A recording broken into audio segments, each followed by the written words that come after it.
Good evening. I was going through this hand, Queen Jack, on the button when I lost power earlier today. So we are going to restart it. So in this hand, we have a limper and then it's to me. So this limper is playing 14-9. When we look at his stats, he has not played any hand out of 31 hands from early position. And instead of coming in for a race, he decides to limp. So based on how he's played from middle position, he's played 3 out of 42, and he's raised them every one of them. In the cutoff, he has raised first in 2 out of 5 times. He's played 6 total hands. He's raised 3 of them. So I think most of the time, if he's going to be coming in, he's probably coming in for a raise. And since he didn't, he's probably looking at something that's going to be pretty weak. So, a hand like this might be something like this. I would assume he would have raised pre-flop with Jacks plus, Ace Queen, and maybe King Queens. But I don't think a player like this is necessarily going to be doing suited aces. Maybe he's going to limp with these connectors, and we'll go with that. So then for me, we are on the button. And raise first ins typically list, but since we have a limper, I tend to tighten up. So I get rid of some of these speculative hands, like the suited kings, which I'm playing at basically as a steal when I'm raising first in. Same thing with the offsuit aces, I'm raising as a steal. But all this other stuff now, we're raising because we're going to be in position, and we can kind of catch the board. The suited kings and these offsuit aces, we probably could have included him, but I choose not to. Just try to be a little bit more conservative. So the raise that I like to do is like 6 big blinds plus 1 for every limper. I used to do 3 plus 1 for every limper, so in this case raise 4 big blinds. But I really wasn't having a whole lot of success with generating folds, so it was almost like I'm raising my hands and not getting a whole lot of folds, and I'm raising with some weaker hands. As I've sized up, I'm starting to get more folds, but those people that kind of get stubborn and still want to call with some of these weaker hands, they're still going to call for the larger bet. So in this hand, I raised the 5 big blinds. I think this might be a little too small. I think it could be 6 or 7. And I'm wondering, since I've been at this table 76 hands, I wonder if I was doing it larger and everyone's folding, so I tried to go down a little bit to see when do I start getting the calls. But 5 big blinds fine, and villain 7 call. So is he going to call with this entire range? I'm going to say no. At this point, he's probably not going to be calling with those suited connectors, but I do think he's going to be calling with these broadways. So we're going to see a flop at this point. So villain's playing 7.69%. He has 102 combos. I'm going to be a little bit wider at 20%.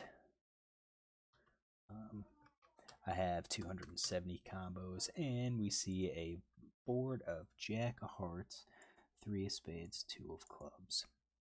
So on that board, this is a pretty dry board. And our equities right now is I am behind. And it's pretty easy to know why. I have a bunch of hands that are unpaired.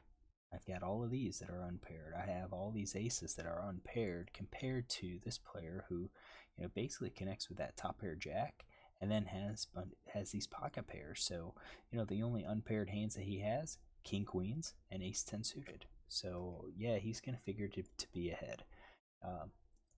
He's going to check. I'm going to assume he checks 100%, and now it's on us. What do? Well, we have to think about, if we bet, what kind of hands is he going to call? So I think if I bet, he's going to be calling definitely top pair and possibly even pocket pair below the top card. He's well, and I'm basing that on because his fold C bet is pretty low. So if we do look at his notes, I have a note that says he is called under the gun +1, raised first in from the cutoff with sixes. Flop was checked, and then on a 5 turn and a 9 river, he called with sixes. He called with a pair. So this is probably a player that if I bet, he's going to call with all of his pairs, which means he's calling 77.5% of the time. So what we're going to look to do is try to get value from our hands, and I think we're going to get value top pair plus. I think we're going to be betting. I think we can get some value with a gut shot. I mean, if we hit a gut shot here, we're getting three streets. I think we're betting our gut shot just to try to take advantage of some folds that he does, that he is going to be folding. I don't think we're just going to be betting over cards because I don't think he's folding at a high enough frequency. 2-card backdoor flush draws, I don't think I really want to bet here. Again, just because he's not going to be folding a whole lot. So I think we've got top pair plus. What about pocket pair below the top card? I think we could bet, but I think he does have, the top pair is 24% of the time. If we're ahead, we're probably still going to be ahead. So I think if we check, we encourage him then to call with some of these smaller pocket pairs. And at that point, I think 8s, 9s, and 10s, we could probably bet the turn and maybe get to a river with, check the river, check behind on the river, or even just make a bet on the river for thin value. If we bet it, it is going to be somewhat of a bluff. Same thing with like ace 3, ace 2. I think it is going to be somewhat of a bluff. And I think I'd rather bluff with ace 2 and ace 3 more, because if an ace comes out, that's going to actually, connect our 2-pair. Well, I take that back. No, I don't think so. I think our pocket pairs might be a little bit better to be like the 9s and 10s. He's going to call. We would check everything else. Those are kind of mixed for value, mixed for bluffs. And if we do our 2-card backdoors, I think we're doing something like that.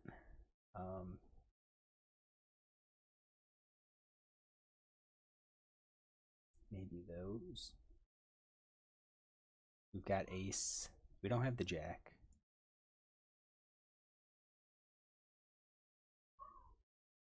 Gets us a little bit better. Ace 4. Maybe. So, we're a little. We've got a little bit more value, but I think that would be a decent C betting range. So, C bet half pot, I think is okay. I think this is what I would be C betting, and then I'm expecting him to call with those. So he does call.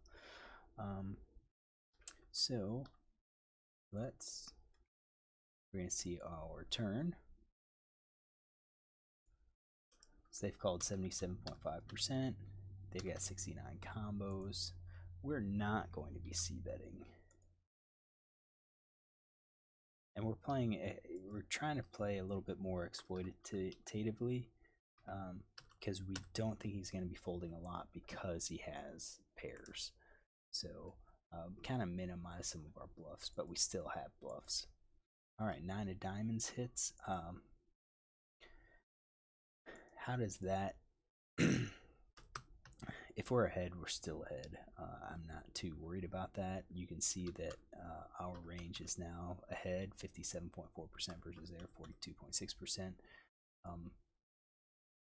Fill in 7 checks. I think he's going to be checking 100%, and I think if I bet, he is probably going to be calling all of his pocket pairs, and it's possibility that he's going to call these pocket pairs below the second card. So for that, I do think we're going to be betting for value. Oops. Ace jacks. We're going to try to go for 3 streets of value with our top pair, top kicker. these other pairs, we're going to try to get a second street of value. Hopefully by checking here, he's either going to bet with those with the pair that we call, or he's going to check call us on the river. So I think that's going to be a pretty good spot. And I'm glad I checked. So what else were we going to do? I think we're just betting for value here. And then I think our betting includes, I still think maybe we go for the gut shot. I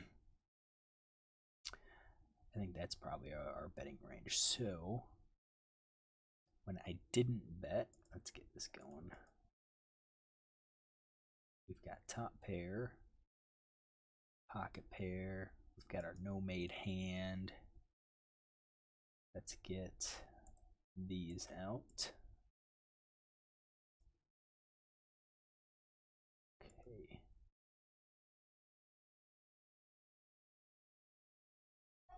Open enders, gut shots. All right, so I think we've got these. That's our checking range. And I do think we'll probably get our second street of value from those. And we've got tens, I think, as well, that will have some value from. So my range changes. So I've got 39.3%, 42 combos. Villain still has 100% of his range, and he has 66 combos. And now we have a river card of Ace of Spades. I'm actually not too scared about it because I don't think he has a whole lot of aces in his hand. So if he bets, I'm going to call with my top pair hands. And do I expect him to be betting? I think if he bets, he's probably betting his sets in two pairs. So once he checks, I'm looking at a hand like this, and the question is, what kind of hands will give me value? I do think he's going to be calling with the middle pair and the pocket pair below the second cards, possibly even the weak hands. So I think this is where I made a mistake. I do think I should bet our top pair, and I didn't do that. And I think we should be betting our top pair for value. I think we should be betting our jacks for value. King jack, queen jack, jack 10. And I think tens. I think I should be betting basically 100% of those hands that I checked. And we're going for value. And I think he would give me value, but I didn't. I missed that. So, and he shows sixes. So here's another case where he played sixes. I think we can take a note here that he limped from under the gun +1 with sixes and called button pre-flop raise, big blinds, check call on. Let's get our flop here because he check called on a jack 3-2 rainbow flop.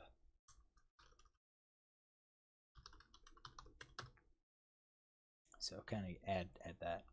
So I think thing that I would do differently is on the river. I should be betting. This guy's weak.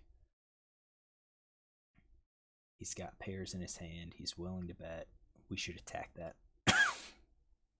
All right. Hopefully you enjoy this. If you do, look tomorrow for another hand.